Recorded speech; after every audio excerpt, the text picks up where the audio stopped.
자승 전 원장이 자살을 한 지 지금 이제 3개월이 넘었습니다. 49제까지 지냈습니다. 8년을 여러분이 아시다시피 총무원장을 재임하셨고 또 그 뒤에도 거의 상황 노릇을 하셨습니다. 그리고 이제 불교계에 끼친 여러 가지 악업들이 상당히 많습니다. 그렇기 때문에 우리가 최소한 이에 대해서 한번 정리를 하고, 특히나 머릿말에 쓴 대로 저는 서울의 봄하고 상당히 유사한 상황들이 지금 벌어지고 있다고 봐요.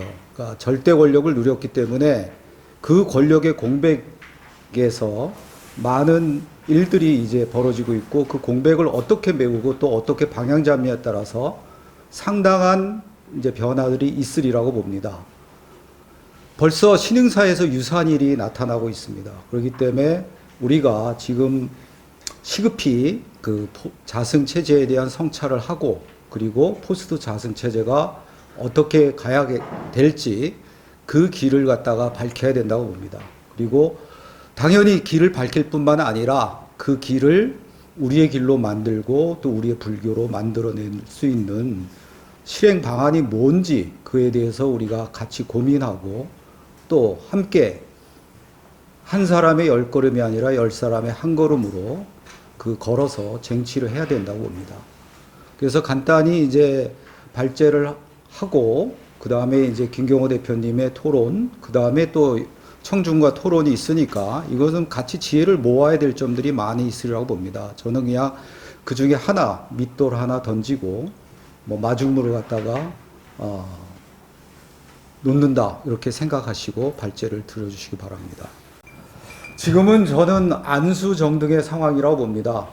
이게 우리 삶을 비유한 것이기도 하지만 한국 불교가 저는 완전히 안수정등이다. 여러분이 알다시피 지금 무종교인들이 60%를 넘어섰습니다. 불교 신자는 16%도 안 됩니다.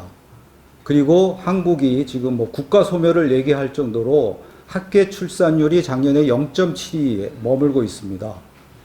그리고 초고령화 사회로 내년부터 진입을 하고 있습니다. 그렇기 때문에 당장 우리가 이렇게 종단 개혁 세력 아니면 불교 개혁 세력의 주장이 아니라고 하더라도 한국 불교는 거의 지금 소멸 직전에 있기 때문에 지금이라도 이 불교를 이끌고 있는 사람들 아니면 스님들이 우리의 요청 아니더라도 각성을 하시고 좀 완전한 어떤 개혁적인 일들을 하지 않으면 저는 몇 년 안에 승려들은 단순히 어떤 불교 문화재 관리인으로 전락할 것이라고 생각을 합니다. 그렇기 때문에 우리들이 지금이라도 안수정등인 것을 알아야 되는데, 지금 안수정등의 비유처럼 지금 단순히 꿀 몇 가지 떨어지는 것에 지금 안주해서 지금의 사태를 제대로 파악을 못하거나 파악하더라도 쇄신할 생각이 없는 것 같습니다. 지금 스님 범계와 타락은 완전히 불교 자체의 어떤 정당성이 거의 바닥에 놓였을 정도에 이르렀고, 그 다음에 사방증가 정신은 완전히 해체가 됐습니다. 그래서 벌써 10년 아니면 20년 전부터 절에 따라 차이가 있지만은 스님들이 절에 들어가도 머물고 숙식을 제공받는 것들이 제대로 되지 않을 뿐만 아니라 각자 도생이 벌어지고 있습니다. 그리고 이제 승려 재생산 구조는 완전히 해체됐습니다. 그래서 1년에 필요한 승려가 대개 200여 명인데 지금 50명도 제대로 재생산이 안 되고 있고, 중앙승가대회 같으면 입학생도 20여 명 정도에 불과하고 있습니다. 그리고 건승 카르텔의 독점과 거버넌스 시스템은 완전히 민주라는 것, 21세기임에도 불구하고 아직 봉건적이고 가부장적인 시스템이 그대로 잔존하고 있습니다. 그리고 포교라든지 교육 시스템은 아직 중세 농업사회의 방식들이 그대로 진행이 되고 있어서 한국 불교가 이대로 가면은 거의 소멸할 거라는 것이 우리들의 인식입니다. 그리고 더구나 우리는 이제 21세기를 맞고 있습니다. 그래서 21세기는 한마디로 4차 산업혁명과 AI가 이제 나타났을 뿐만 아니라 저는 복합 위기 시대라고 봅니다. 그러니까 불평등이 아주 극대화되어 있죠. 그래서 상위 10%가 절반의 소득 그리고 70%에 이르는 자산을 점유하고 있습니다. 그리고 기후위기나 환경위기 같은 것은 기후위기만 하더라도 파국에 오른 시점이 이제 5년여밖에 남지 않았습니다. 그리고 패권이 변하면서 전쟁의 위기의 가능성도 상당히 농후해지고 있습니다. 그리고 AI나 4차 산업혁명으로 인해서 노동 자체가 상당히 사라지거나 사라질 가능성이 아주 농후합니다. 또 간헐적 팬데믹으로 우리가 뭐 코로나에서 완전 종식이 안 됐지만은 이제 7, 8년 단위로 이제 팬데믹이 올 가능성이 농후합니다. 그렇기 때문에 이런 시대에 과연 불교가 어떻게 이 위기들을 헤쳐나갈지 아니면 위기에 좀이라도 보탬이 되는 종교가 될지 이런 것에 대한 인식들을 우리가 해 나가야 된다고 봅니다. 그다음 자승 어떤 원장에 대한 이제 성찰인데 뭐 자승에 대한 것들은 여러분들이 다 잘 알고 있기 때문에 이런 것들은 간단하게 넘어가겠습니다. 그래서 뭐 이게 쭉 여러분이 뭐 이거 보시고 자 우리가 그래서 이 그동안에 뭐 자승 원장이 절대 권력을 누렸고 거기에 대해서 이제 승려들 그 다음에 또 몇몇 이제 불교 시민 단체들의 저항이 있었습니다. 그러나 저 개인적으로 봤을 때는 어떤 자승 원장이 권력을 갖게 된 기점이 된 것은 저는 연주함을 폭력대를 동원해서 빼앗고 거기서 합격 발언 기도비를 어떤 자기 어떤 그 자본이 아니라 자기 어떤 그 뭐랄까 재력의 어떤 바탕으로 삼은 데서 출발했다고 봅니다. 그리고 이제 여러분이 알다시피 그 총무원장을 지냈을 뿐만 아니라 학교 이사장을 부총재로 둔 건학위원회 총재 또 조계종의 상황조직이었던 실질적으로 상황조직이었던 상황결사의 총재 그리고 화엄맨이 무리맨이 다 통합을 한 그 불교광장의 총재로서 막강한 권력을 누렸었습니다. 근데 우리가 여기서 성찰할 지점은 뭐냐? 자승 원장은 강원이라든지 그 다음에 선언 수행이 명확하지 않습니다. 그리고 지금 말씀드렸듯이 폭력배를 동원해서 어떤 재정을 축적했고 그것이 권력의 어떤 기반이 됐습니다. 근데 어떻게 그런 스님이 총무원장이 되고 또 총무원장이 됐을 뿐만 아니라 절대 권력을 누리도록 했는가? 그렇다면 우리 조계종단의 어떤 시스템에 어떤 문제가 있는지 여기에 대해서 성찰하지 않으면 제2, 제3의 자승이 계속해서 나올 수밖에 없는 구조이고 또 실질적으로 그와 유사한 일이 최근에 신흥사에서 벌어졌습니다. 그래서 삼조스님이 회주가 되시고 또 거기에 폭력, 살인 전과가 있는 사람을 그 조직의 그 수장으로 임명을 하고 또 거기서 어떤 여러 가지 이제 뭐 폭언이나 갑질 같은 것이 진행이 되면서 스님이 이제 극단적인 선택까지 이루어졌습니다. 그렇기 때문에 저는 이것이 작은 일이 아니라고 보고 앞으로 이런 일들이 계속 반복될 수 있는 구조다. 그렇다면 우리가 이 시스템에 대해서 한 강원 수행이나 이런 것들이 명확하지 않았던 사람이 어떻게 총무원장이 됐고 그가 어떻게 절대 권력을 누리게 됐는가 이에 대해서 우리가 시스템에서부터 사람에 이르기까지 성찰하는 것이 저는 지금 필요하다고 봅니다. 그리고 우리가 12,000 승려라고 하지만은 뭐 여기 계신 진우 스님 비롯해서 몇몇 스님들 빼고는 저항을 하지 않았습니다. 시민사회단체도 소수만이 저항을 했습니다. 또 박정규 부장이 그 봉은사에서 스님들한테 집단 폭행을 당했고 인분까지 뒤집어 쓴 그런 아주 분노 경악할 일이 벌어졌음에도 불구하고 그것에 대한 어떤 항의 집회를 할 때 20-30명의 그 불자들밖에 모이지 않았습니다. 이런 것들은 우리가 지금 자승체제에 대한 성찰을 해야만 이것에 대한 반복이 일어나지 않는다고 봅니다. 그러면 포스트 자승체제가 어떻게 돼야 되느냐 이거에 대해서 저는 단기적인 것과 중단기적인 것 두 가지로 나누어서 말씀을 드리겠습니다. 단기적인 것은 지금 시급히 뭐 3, 4월 지금 뭐 초파일 앞두고 저는 진행이 돼야 된다고 봅니다. 첫째는 자살에 대한 진상규명을 해야 된다고 봅니다. 여러분이 알다시피 절대 권력을 누리고 어떤 정리도 하지 않았고 또 어떤 삶의 최고의 어떤 상태에 있는 사람이 자살을 했습니다. 그리고 자살에 대해서 상당히 의문들이 많습니다. 그리고 또 종단이든 정부든 서둘러서 다비식을 한다든지 훈장을 수여한다든지 이렇게 했습니다. 그렇기 때문에 여러 가지 의문들이 많고 한간에는 여러 가지 설이 떠돌고 있습니다. 그렇기 때문에 이 의문을 잠재우기 위해서라도 특히 자승을 전 원장을 위한 사람이라도 우리가 불가에서 본다면 49제를 하면 이제 영가가 중류를 떠나서 극락이든 지옥이든 가는 것입니다. 근데 뭐 극락에 가길 진짜 왕생을 염원한다면 이거에 대한 진상규명을 해줘서 자승 원장에 대한 구설수들이 더 이상 일어나지 않게 하는 것들이 저는 오히려 자승 원장을 위하는 길이고 극락 왕생할 수 있게 하는 길이라고 봅니다. 그렇기 때문에 이에 대해서 진상규명을 정부든 종단이든 철저히 해야 된다고 봅니다.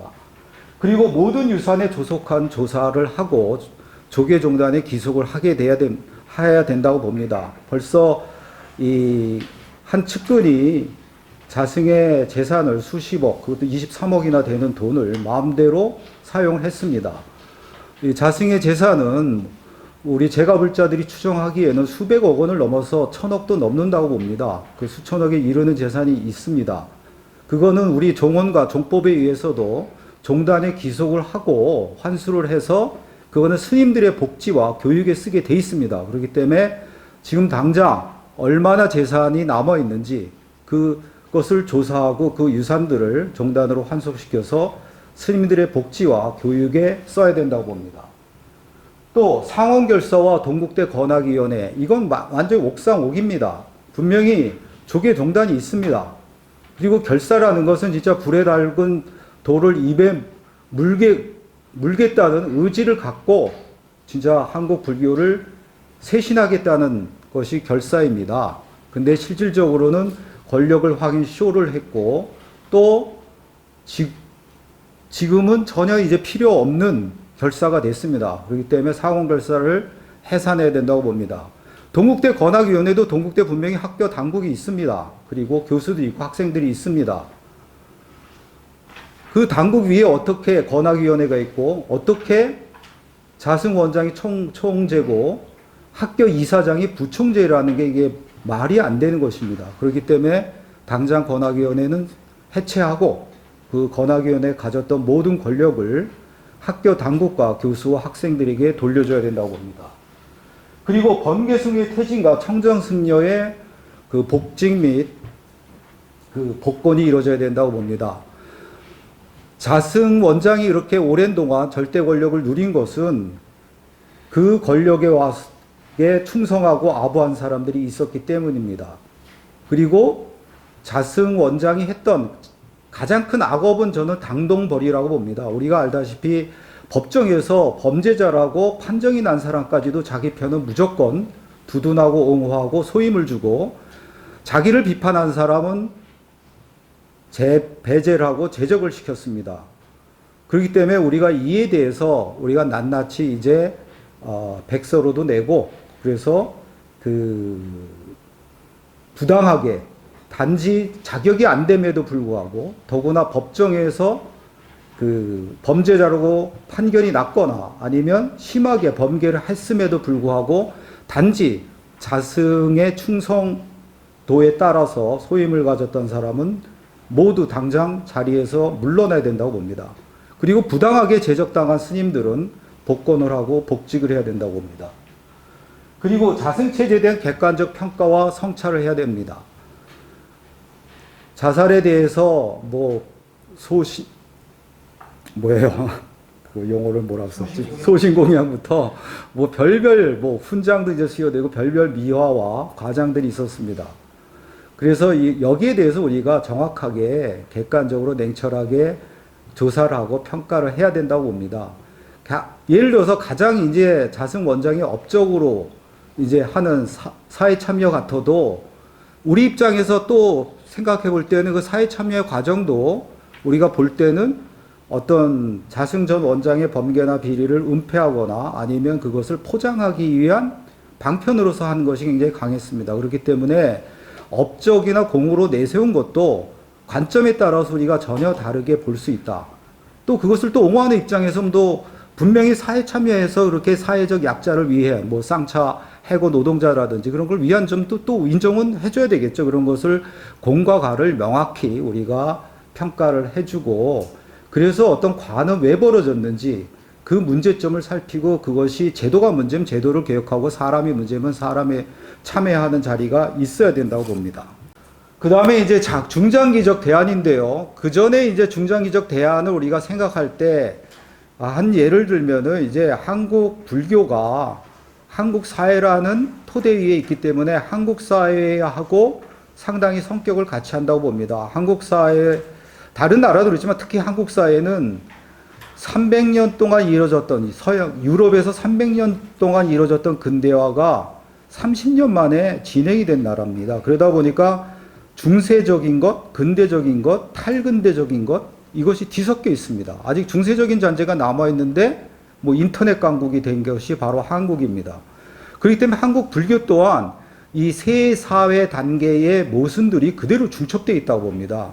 그래서 여러분이 이해하기 쉽게 합격 발언 기도를 예를 들면 예전에 정평불에서 합격 발언 기도를 폐지하자. 가민이 경에 위해서도 그런 기도는 그 부처님께서 돌을 바위를 갖다가 냇물에다 던지고 뜨라고 하는 기도와 같다. 그리고 우리가 실질적으로 생각할 때 어떤 부처님이 남의 자식 떨어지고 자기 자식 붙으라는 기도를 들어주겠냐 이러면서 합격 발언 기도를 폐지하자. 그것은 혹세무민하는 거다. 대신 우리 정평불의 그 교수들이 그 논술을 가르치겠다. 했더니 이제 논술 지도는 몇 명 왔어요. 그렇지만은 한 절도 응하지가 않았습니다. 뭐 우리의 어떤 역량 문제도 있지만 그것이 왜 그런가 곰곰이 분석했습니다. 그러니까 거기에는 중세적인 모순, 근대적 모순, 탈근대적 모순이 다 있었습니다. 그러니까 아직도 많은 사람들이 기도빨이 먹힌다고 생각하는 거죠. 그러니까 중세적 모순에 머물고 있는 거죠. 그러나 기도빨이 먹힌다는 것을 부정하는 사람들, 어떤 근대적, 과학적 인식, 합리적 인식을 하는 사람임에도 불구하고 왜 그걸 수용했느냐?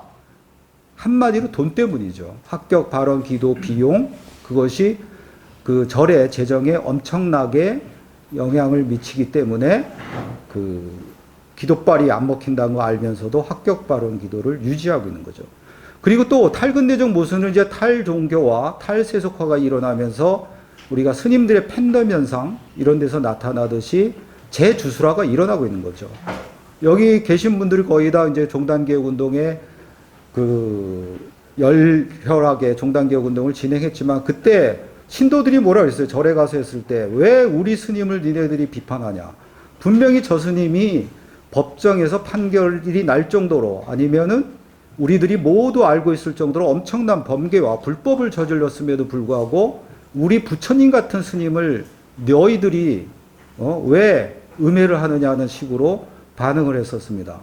그런 것들이 다 아우러져서 합격 발언 기도 폐지 운동에 단 한 절도 응하지 않았다고 봅니다. 그렇기 때문에 저는 한국 불교의 모순 또한 이 세 가지 모순이 중첩되어 있다고 봅니다. 그래서 중세적인 모순을 보면 잠깐만요. 자, 우선 기복성이 아직 남아 있습니다. 한국 불교의 이제 기복 불교 성격이 굉장히 강합니다. 소망 실현을 부정할 수는 없죠, 종교에서. 그렇지만은 아직까지도 기도로 돈을 받고 돈을 받는 행위라든지 그 아주 주술적인 어떤 기도를 100% 신뢰한다든지 이런 것들이 남아 있습니다. 그리고 가부정적인 질서와 폭력이 굉장히 강합니다. 우선 종회를 봐도 비구니 스님 지금 10분인가요? 지금 할당된 게 10분밖에 안 되죠. 81명 가운데 비구니 스님이 10분밖에 안 됩니다.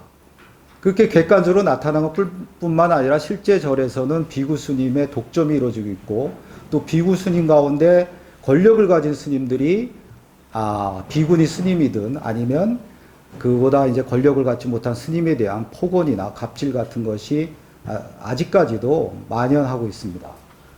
그리고 이제 권위적인 이제 거버넌스 시스템입니다. 주지 독점, 또 어떤 권력을 가진 스님들의 독점과 어떤 폭력적인 행위들이 그대로 자행되고 있습니다. 그리고 농경사에 부합하는 어떤 태행적 교육과 포교 시스템이 아직 잔존합니다. 이것이 이제 중세적 모순이라고 할 수 있고요.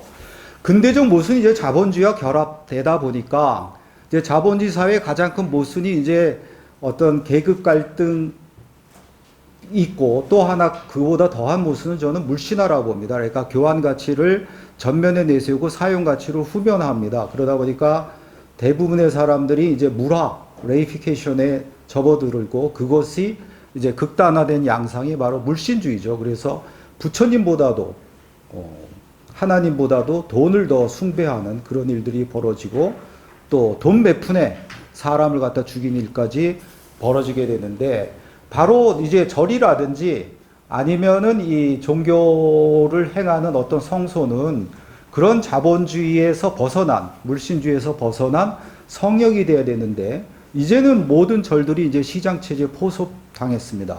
그리고 제가 불자든 승려든 정도의 차이일 뿐이지 다 물신과 탐욕의 포로가 됐고, 또 이제 그 소비 향락주의가 만연되어 있습니다. 그것이 이제 가장 큰 문제고, 그러다 보니까 이제 화폐 증식의 욕망을 누구나 꿈꿉니다.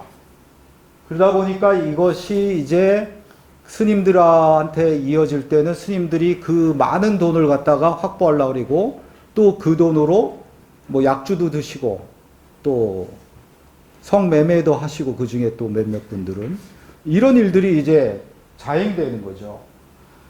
그리고 이제 무소유와 사방승가 정신은 완전히 사라져버리고 각자 도생이 일어나고 있습니다.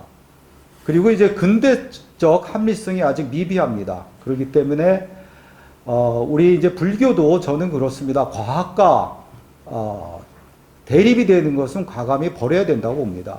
예를 들어서 진화론, 기독교에서 대립이 되는데도 아직 창조론을 맞다고 생각하는 기독교도들은 우리가 비합리적이라고 생각하겠죠. 그런 식으로 불교도 과학과 대립되는 지점들이 분명히 있습니다. 그것은 우리가 당연히 이제 지양을 해야 되는데, 그런 것뿐만 아니라 아직까지도 주술적이거나 비합리적인 영역들이 많이 남아있고, 그 다음에 이제 불교 사회의 가장 약한 게 이제 다른 나라랑 비교할 때 시민사회와 공론장이 빈곤합니다. 그러다 보니까 어떤 공론장이라는 것이 17세기 유럽 같으면 공론장이 형성됐고, 그곳에서 시민들이 합리적으로 또 과학에 기반해서 그 토론을 하고 그걸 통해서 진리를 수렴시키고, 그 진리들이 이제 세상을 바꿔갖고 근대를 여는 동력이 됐습니다. 근데 우리는 과연 공론장이 있느냐?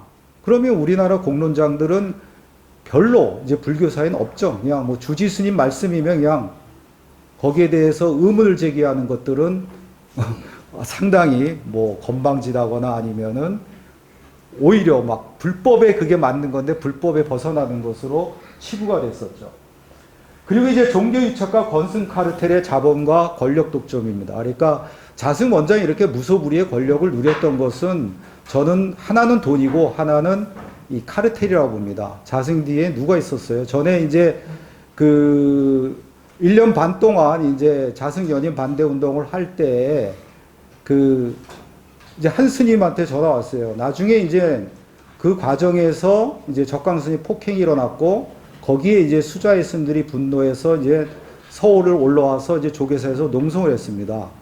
그러다가 이제 스님들이 뭐 추석 때 내려가야 된다고 내려가고, 뭐 2배로 사람을 불려서 온다 그러더니 그 후에 안 오셨죠. 그 뒤에 이제 한 스님이 저한테 전화해서 오히려 하지 말라는 거예요. 그래서 왜요 스님, 왜 경론은 하지 못할 망정 왜 하지 말라 그러냐 그랬더니, 올라가서 봤더니 뭐 청와대부터 그 종로경찰서 그 경찰까지 다 자승편인데 싸워봤자 소용없다. 계란의 바위치기다. 괜히 몸만 상한다.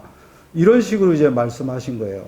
실제 그랬었죠. 그렇기 때문에 그 자승 원장의 권력의 바탕은 돈이고, 또 하나는 저는 그런 카르텔이라고 봅니다. 청와대, 검찰, 또 언론, 또 어용 지식인, 이런 것들이 카르텔을 형성하고 있는 거죠. 촛불 이후에 한국 사회에 변화 없는 것도 저는 자본과 권력과 보수 언론과 종교 권력층과 또 김앤장과 같은 전문가 집단과 어용 지식인, 이 카르텔이 조금 더 균열되지 않았기 때문인데, 바로 그 카르텔과 자승 원장이 밀접한 연관을 갖고 있었기 때문에 무소불위의 권력을 누린 거라고 봅니다. 이런 것들을 이제 근대적 모습으로 나타났고, 또 하나 이제 자본주의와 불교가 결합하다 보니까 수행과 명상 자체가 이제 상품화되고 있는 거죠. 그리고 탈근대적 모순으로 이제 종교의 사사화와 팬덤 현상입니다. 그래서 종교가 이제 사사화해갖고 개인의 어떤 그 치유, 개인의 어떤 자기 나름대로 여가, 이런 걸로 이제 종교가 진행이 되고 있는 거죠. 그래서 내가 굳이 절에 갈 필요 있냐? 내가 집에서 부처님 모시면 되고 집에서 명상하고 수행하면 되지. 그야말로 불교라는 건 소확행, 내가 그냥 내 나름대로 그냥 행복하고 마음 평안한 길로 불교를 하겠다. 이런 식으로 이제 사사화하는 것이고, 또 이제 공론장이 붕괴가 되면서 탈종교화가 되고 탈세속화가 되면서 재주술화가 일어나면서 편견 현상이 굉장히 강해지고 있습니다. 그래서 몇몇 특정 스님과 특정 목사, 특정 신부들은 거의 신과 같은 지위로 일어나고, 거기에 대해서 비판하는 사람들에 대해서는 완전히 그냥 무조건적으로 음해하거나 아니면 매도하는 일들이 벌어지고 있습니다. 이런 것들이 지금 저는 한국 불교의 모순과 적폐라고 봅니다. 그러면 이것을 어떻게 극복할 거냐? 첫째는 이제 가장 중요한 게 수행과 재정을 분리해야 된다고 봅니다. 수행하는 스님들은 돈을 만지지 말아야 되는 것이고, 권력을 갖는 사판승들은 돈하고 분리를 완전 시켜야 된다고 봅니다. 그러기 위해서는 저는 이제 재정들은 재가불자들이 중심으로 운영을 해야 된다고 보고, 그것을 운영하는 어떤 제도적인 것은 사찰운영위에서 해야 되고, 사찰운영위원회가 이제 재가불자 중심으로 조직이 돼야 되고, 거기에 물론 스님들도 들어오지만은 권력이 대칭화를 갖다 만들어야 된다고 봅니다. 사찰 운영에 있는 절도 있지만 권력의 대칭화가 이루어지지 않았죠. 그냥 형식기구로 전락해서 그냥 스님들의 말씀을 그냥 승인하고 그것을 집행하는 기구로 전락한 것이 있는데, 그것을 어떤 민주적으로 권력을 대칭적으로 이제 만드는 것들이 필요하고, 그리고 이제 몇몇 성당이나 그 교회에서 하고 있는 것처럼 재정을 완전히 투명하게 공개해서 누구나 회계장부를 볼 수 있게 하고, 또 홈페이지에 그것을 모두가 다 공개를 하는 그런 일들이 벌어져야 된다고 봅니다. 그리고 이거 실제 실천이 되려면은 우리들이 압박을 해야 된다고 봅니다. 그래서 그런 것을 공개하지 않는 절은 우리가 시주하지도 말자, 뭐 이런 식으로 압박을 해서 실제 시주가 줄어들고 막 이런 것들이 보여야만이 절들이 하나 둘씩 재정 투명화나 재정의 민주적 운영을 할 수 있다고 봅니다. 그 다음에 이제 직선제와 사부대중의 참여 민주제를 정립해야 된다고 봅니다.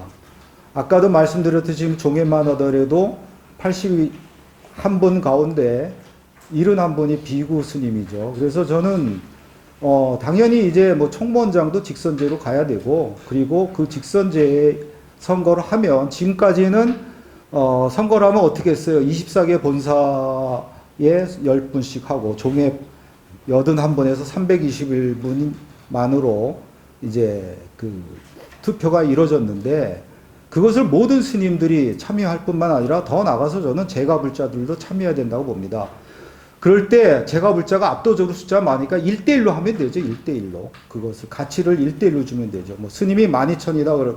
근데 재가불자가 등록되고 뭐 이게 정기적으로 그 종단에 그 회비 납부를 하는 불자들이 뭐 예를 들어서 그 120만이다 그러면은 120만 표가 12,000표랑 똑같게 하는 거죠. 이렇게 1대1로 그 표를 주면 되죠. 이런 식으로 해야 된다고 보고, 저는 더 나가서 이제 양원제를 해야 된다고 봐요. 지금의 중앙종회가 있으면 하원으로 사부대중이 참여하는 하원이 있어야 된다고 봅니다. 거기에는 비구, 비구니, 우바이, 우바세 모두가 종회 의원이 되는 거죠. 그래서 서로 상호 균형과 어떤 균제를 이루어야 되는 그런 것을 과감을 해야 된다. 그리고 선거의 어떤 공영제와 중앙관리를 해야 된다. 우리나라도 저 어렸을 때 며칠 뒤에 이제 우리가 뭐 한 달 뒤면 총선이죠. 총선 때마다 골목에서 그 피부림 나는 거 많이 봤어요. 막 싸워갖고 이당하고 저당 사람들하고 돈도 오고 하고 막 칼부림, 피부림이 아니라 칼부림 나는 것도 몇 번 어렸을 때 목격을 했습니다. 근데 얼마나 지금 이제 선거 공경제가 자리 잡았어요. 이제 뇌물 뭐 이렇게 뭐 그런 거 주고받으면은 이제 당선 무효가 되니까 이제 하지 못하잖아요. 그런 것처럼 우리도 이제 선거 공경제를 해야 된다. 그리고 이제 중앙 관리 해야 된다고 봅니다. 그 다음에 이제 고령화 사회 심각합니다. 스님들도 이 노후화가 심각하죠. 우리나라 내년부터 2025년에는 초고령화 사회로 진입됩니다. 그렇기 때문에 이 고령화 사회가 되면 이제 스님의 노령화만 문제가 아니라 일할 수 있는 스님들은 감소하고 노스님 복지 문제 그리고 스님들의 재생산 구조가 무너지는 거죠. 그렇기 때문에 이에 대한 대비들을 해야 됩니다. 그래서 그런 복지에는 뭐 간단히 뭐 요양이 10억 원 이렇게 하더라도 235억 원으로 소요가 되는데 그 이상도 될 수가 있죠. 그러면 돈이 문제인데 돈은 어떻게 충당하냐? 그러면 사회재산을 이제 다 종단을 기속시키고 복지 비용을 이제 종단 차원에서 총무원 차원에서 증대를 시키고 그 다음에 이제 더 합리적인 것은 공제조합을 스님들이 만들어야 된다고 봅니다. 그리고 큰 스님들이 입적하면 우리가 흔히 30년 먹을 거를 가지고 간다고 하는데 이런 호화장례식 할 필요 없죠. 그런 것들을 이제 다 간소화해서 복지 비용들을 마련해야 된다고 봅니다. 그 다음에 국가의 제도와 해체와 권력 견제와 비판 기능을 강화하는 건데 사실 총무원이라는 것 이것도 그 일제 잔재입니다. 그렇기 때문에 과감하게 저는 이제 총무원 같은 거 해체하고 각 사찰들이 특성화해야 된다고 봐요. 그 역사라든지 스님들의 역량이라든지 지역 이런 거를 따져서 우리 절은 포교 중심, 우리 절은 수행 중심, 우리 절은 교육 중심 이런 식으로 특성화를 하면서 절이 옛날에 부처님 당시처럼 자율적인 어떤 승가 공동체로 탈바꿈을 해야 된다고 봅니다. 그러나 뭐 총무원을 둔다면 저는 몇 가지가 이제 상권 분립이 완전히 자승 전 원장 때 무너져 버려서 그 당동벌이가 자행이 된 거잖아요. 그렇기 때문에 상권 분립을 확실히 해야 되고 호계위원회 이제 재가불자도 참여해야 되고 또 중요한 것들은 배심 제도를 운영해야 된다고 봅니다. 그리고 호복부는 중앙정의 직속으로 독립시키고 그 다음에 이제 원로원들을 이제 헌법재판소와 같은 기능을 부여해서 이게 종원을 우리가 바꿔야 되겠죠. 그래서 총무원장이 종원을 어겼다, 종원을 어기는 짓을 했다는 그러면 원로원에서 탄핵을 할 수 있는 그런 식의 어떤 기능도 부여해야 된다고 봅니다. 그 다음에 호국불교 이데올로기는 뭐 조준호 교수가 잘 얘기했듯이 호국이 아니라 호법이었고 왕권이나 신권이 아니라 백성들의 안락을 목표로 한 것이었죠. 그렇기 때문에 이것이 이제 왜곡이 된 건 일제강점기와 박정희 군사독재 정권에 와서 이것이 호국 이데올로기화로 바뀐 것이죠. 그렇기 때문에 이것을 다 우리가 분명히 인식하고 그 다음에 이제 근대의 가장 큰 것은 바로 종교와 정교의 분리고 우리나라도 헌법에 명시가 되어 있습니다. 그러나 실질적으로 이 분리가 일어나지 않았죠. 지금도 이제 총선을 앞두고 이 뭐 표를 대가로 이제 어떤 절이 어떤 뭐 단체가 지지해주면 대신 뭐 우리가 뭐 지원해주겠다 이런 식들의 그 밀실 타협들이 이루어지고 있습니다. 그러나 이제 종교와 권력 아니면 정부 사이에는 분명한 분리가 일어나야 되고 타협적 평형이 이루어져야 되고 창조적 긴장관계를 유지해야 된다고 합니다. 그래서 이런 것들이 불가능하도록 공직선거법과 정치자금법도 이제 개정이 되어야 된다고 봅니다. 그 다음에 이제 승려교육의 혁신이 일어나야 된다고 봅니다. 아직도 이제 중세시대의 교육에 머물고 있는데, 가감하게 전 승려들이 이제는 뭐 인문학 같은 공부도 해야 되고, 그리고 승려교육도 이제 디지털 시대입니다. 지금 실질적으로 많은 사람들이 영상, 디지털, 유튜브, 여기에 이제 기대고 있습니다. 뭐, 구글 이어폰 같은 것이 10년 안에 이제 10년? 아니요, 5년 안에 활성화돼야 된다고 봐요. 벌써 한 10년 전에 유럽어끼리는 구글 이어폰 끼면 95%가 소통이 됐습니다. 그러면 우리가 이제 전 세계의 석학들의 강의를 이제 어떤 그 언어의 그 뭐랄까 격차, 언어의 어떤 장애 없이 다 자기 말처럼 이제 들을 수가 있습니다. 그리고 이제 문자 시대에서 영상 시대로 넘어갔습니다. 근데도 우리는 아직도 한문 경전 읽기 아니면 한문 공부하다가 그냥 경전 내용도 제대로 이해 못하는 그런 공부들이 답습되고 있기도 합니다. 그렇기 때문에 이 교육에 대한 혁신들도 있어야 됩니다. 교과 과정부터 교육 제도 또 교육 방식 이런 것들에 혁신이 있지 않으면 계속 이 승려들의 어떤 뭐랄까 이 교육을 통한 개선 같은 것도 이루어질 수가 없다고 봅니다. 그 다음에 언론과 표현의 자유 보장입니다. 저는 표현의 자유가 어떤 개인의 자유와 자기 실현을 도모하고 진리를 발견하는 데 기여하고 자신의 의사를 표현해서 사회 발전에 기여하고 정부와 소속 집단의 부패와 비리를 견제하고 정화하고 집단 지성을 통해 지혜에 이르게 한다고 봅니다. 그런데도 불구하고 지난 자선 원장 때 그 불교닷컴 또 불교 포커스에 대한 과도한 그 억압, 탄압 또 여러 가지 규제들이 있었습니다. 심지어 그 언론사의 대표가 스님들한테 폭행을 당하기까지 했습니다. 그러나 이제 언론 자유를 완전히 보장해 주는 것이 부처님 뜻에도 부합하고 이런 식의 여러 가지 긍정적인 기능에도 부합한다고 봅니다. 그 다음에 종단을 넘어서 어떤 한국 불교의 개혁 방안과 방안인데요. 불교적인 어떤 수행과 공론장을 이제 종합하는 것, 이것이 필요하다고 봅니다. 그러니까 아까도 말씀드렸듯이 이제 17세기에 교회 바깥에 공론장이 형성되고 거기서 시민사회가 합리적으로 또 과학에 입각해서 공론을 형성하고 거기서 이제 지혜를 모으고 그것이 어떤 진리를 수렴하고 민주화나 근대화하는 토대가 되었습니다. 그런 것들이 이제 형성돼야 되겠죠. 그러나 우리는 분명히 그런 과학과 합리성을 넘은 것들이 사실 진여실제고 궁극적인 진리들입니다.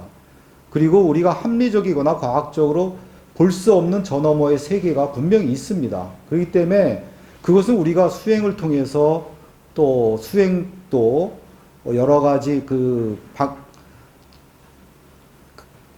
과정을 통해서만 이제 가능하기 때문에 이 두 가지를 이제 종합하는 것들이 필요하다고 봅니다. 그러니까 우리가 공론장으로 들어와서 합리적으로 과학적으로 어떤 진리를 도모하고 또 공론장에서 과학과 어떤 합리로 안 되는 언어 기호 넘어 아니면 합리성과 과학을 넘어 궁극적인 진리를 수행을 통해서 깨달아가는 과정이 이제 종합이 되어야 된다고 보고요. 그 다음에 이제 불교 시민사회를 형성해야 된다고 봅니다. 아직까지도 저는 불교 시민사회가 뭐 없는 건 아니지만 아주 너무나 미약하다고 봅니다. 각 절 단위로 아니면 지역 단위로 불교 시민사회가 형성이 돼서 사부대중들이 이제 그 새로운 방식의 어떤 21세기 사회에 맞는 승가를 형성해야 된다고 봅니다. 그 다음에 이제 시민보살이 성립이 돼야 되는데 제 나름대로 저는 눈부처의 시민보살인데 왜 그러냐면 20세기가 왜 이성과 과학 또 보통교육이 실시됐는데 왜 집단 학살이 끊이지 않았느냐. 나치가 200만 학살했고 또 그 뒤에도 또 뭐 루안다에서 또 뭐 중동에서 계속 학살이 벌어지고 지금도 저기 가자 지구에서 학살이 벌어지고 있습니다. 그에 대해서 뭐 여러 가지 논의가 있었지만 저는 동일성의 패러다임이라고 봅니다. 뭐 예를 들어서 한나 아렌트가 그 원인을 평범한 악이라고 했죠. 그래서 그 아히만의 재판을 예루살렘에 봤을 때 그냥 평범한 사람이었던 것이에요. 근데 그런 사람이 어떻게 그랬느냐 하면서 이제 전체주의가 돼서 토론이 행해지지 않을 때는 누구나 아히만이 될 수 있다 이렇게 말해서 평범학 개념을 세웠는데 저는 아히만한테 중산층 독일 시민을 학살하라 그래도 아히만이 아무런 그 순전한 생각 없음 상태에서 학살했냐 아니라고 봅니다. 그래서 근본적으로는 동일성의 패러다임 휩싸이면은 타자를 설정하고 그 타자를 배제하고 폭력을 가하면서 동일성을 형성하는 속성이 있다고 봅니다. 그러니까 내가 백인이면 흑인, 내가 기독교도면 이교도, 얘들은 주교도 되는 사람이 되는 거죠. 그렇기 때문에 그 백인 어린이는 때리지도 못하는 신부가 마야족 잉카족들은 아무 죄책감 없이 죽일 수가 있었던 거죠. 그렇기 때문에 그것이 바로 근대적인 어떤 주체 개념이 빚어진 어떤 모순이라고 보고 그에 대한 대안이 저는 눈부처 주체라고 봅니다. 우리가 상대방 눈동자에 맺힌 내 모습이 눈부처인데 그걸 보는 순간 나와 타인의 경계가 무너지고 주체와 객체의 경계가 무너지고 또 내가 누굴 때리러 갔는데 그것을 보게 되면은 때리지 못하게 되죠. 내 안에 불성이 드러난 것이라고 봅니다. 뭐 세 번째 뜻이 더 깊은 뜻인데 그거는 그냥 생략을 하고요. 그래서 이 타자와 공존한 눈부처 주체인데 우리가 뭐 자유 갖고도 논의를 많이 하고 자유는 이제 보수적 가치가 되고 진보적 가치가 정의가와 평등이 되고 이랬는데 저는 그게 아니라고 봐요.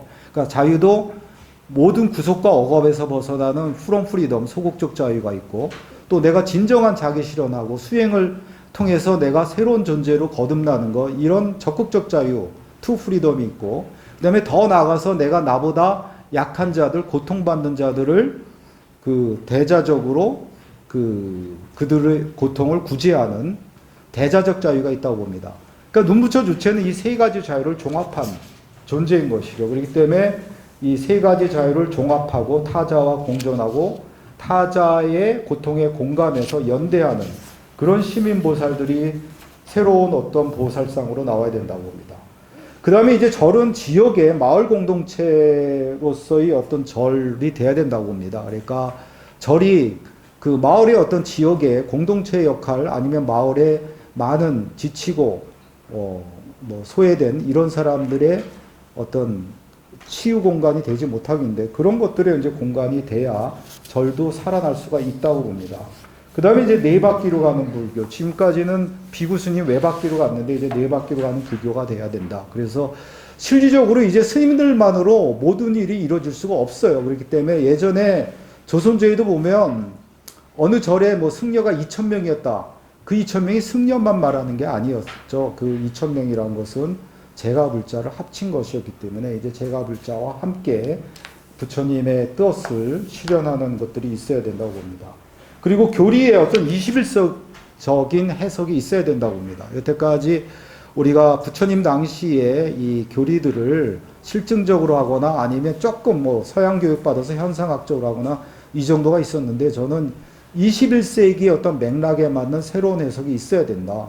예를 들어서 제가 예전 희망버스 갔을 때 어떤 불자가 저한테 그러더라고요. 당신이 민기어 무장으로 희망버스 가는 건 옳지만 불자로서는 옳지 않다. 왜? 불자는 분노하면 안 된다.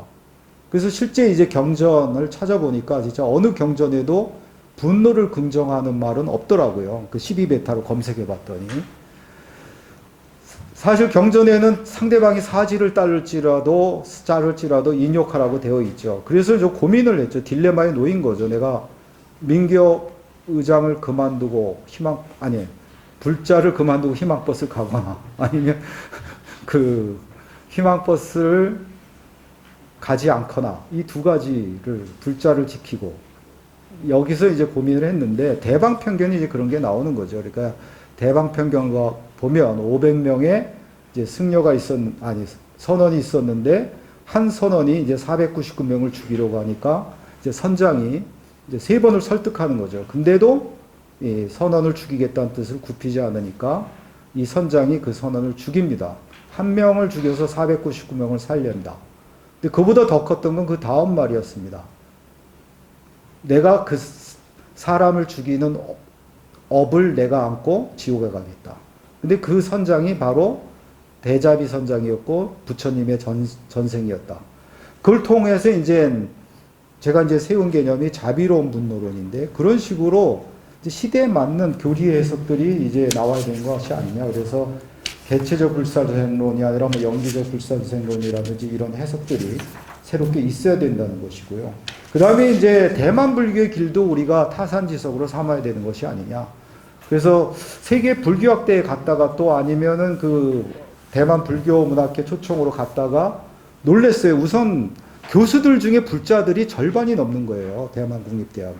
그래서 거기서 놀랬고 이제 대만 불교를 접해봤더니 우리랑 완전히 차원이 다른 거죠.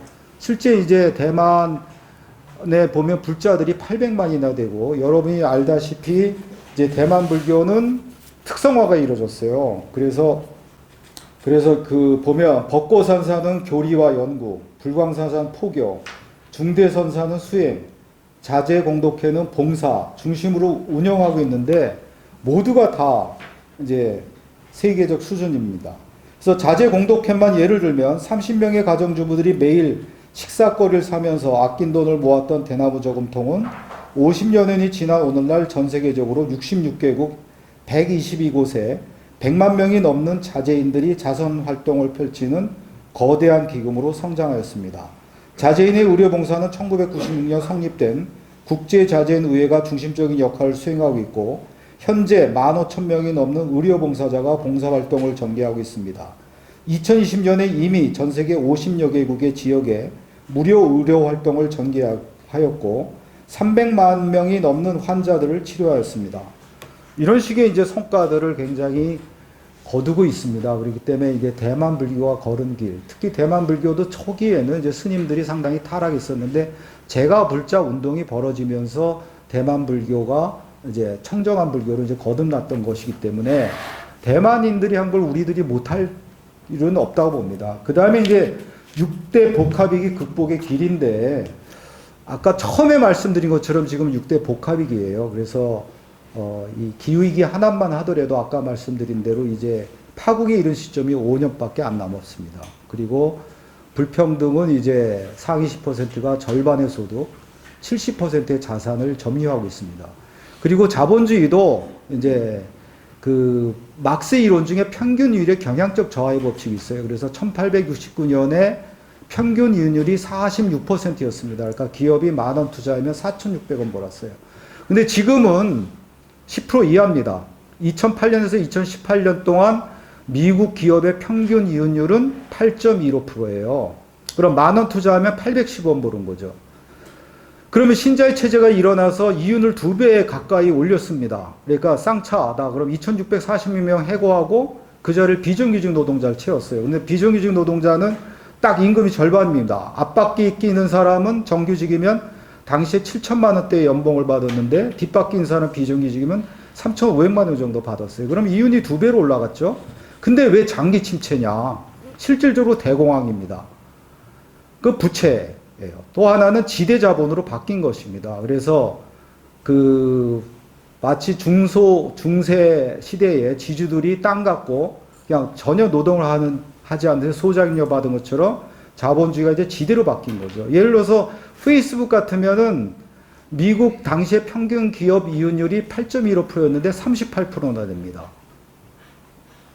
그러니까 30%가 평균보다 훨씬 더 많은 평균 이율을 받은 거죠. 그러니까 페이스북 만들어 놓고 그게 땅처럼 지주가 소장료 걷듯이 그냥 부불 노동한 것을 벌은 거죠.